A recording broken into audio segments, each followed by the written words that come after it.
సామాజిక కార్యకర్త పేరుతో గుజరాత్ గోద్రా అల్లర్లను రెచ్చగొట్టి విదేశాల నుంచి డబ్బులు తీసుకుని ఆ డబ్బులతో పెద్ద పెద్ద లాయర్లను పెట్టి ఉన్మాదం చేసినటువంటిది ఒకరైతే మరొకళ్ళ మీదకి తోసేస్తూ బాధితులంటూ దొంగ నాటకాలు ఆడించినటువంటి తీస్తా సెతల్వాడ్కి సంబంధించినటువంటి వ్యవహారం మీదన జస్టిస్ రాకేష్ కుమార్ ఒక లేఖ రాయడం, దాని మీద రాష్ట్రపతి విచారణకు ఆదేశించడం సంచలనం సృష్టించింది.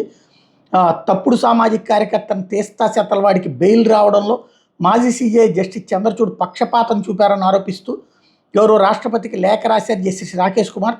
కోర్టులో ఇతరులను తప్పుగా సూచించడానికి నకిలీ పత్రాలను సిద్ధం చేసినట్టు ఆరోపణలు ఎదుర్కొంటున్న తప్పుడు సామాజిక కార్యకర్త తీస్తా సెతల్వాడి యొక్క బెయిల్ అభ్యర్థిని వినడానికి నాటి సీజీఐ చంద్రచూడ్ ఒకే రోజులో 2 సార్లు ప్రత్యేక ధర్మాసనాన్ని ఏర్పాటు చేశారని Patna retired judge justice Rakesh Kumar ఆరోపించారు.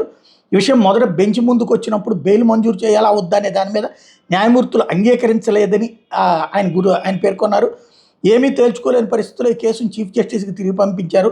అదే రోజు రెండో బెంచ్ని ఏర్పాటు చేసి తీస్తా సెతల్వాడికి బెయిల్ లభించేలా మాజీ సీజే తప్పుడు విధానానికి పాల్పడ్డారని, తీస్తా సెతల్వాడికి మెయిల్ చేసేలా ప్రవర్తించారని జస్టిస్ రాకేష్ కుమార్ ఆరోపించారు.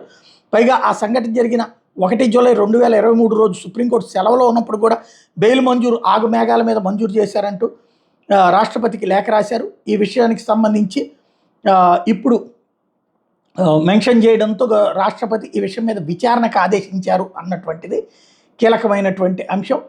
ఏదైతే ఇప్పుడు దీనికి సంబంధించినే ప్రెసిడెంట్ ఆర్డర్స్ ఫర్ ఇన్వెస్టిగేషన్ అన్నటువంటి పాయింట్ ఇప్పుడు సంచలనం సృష్టిస్తోంది.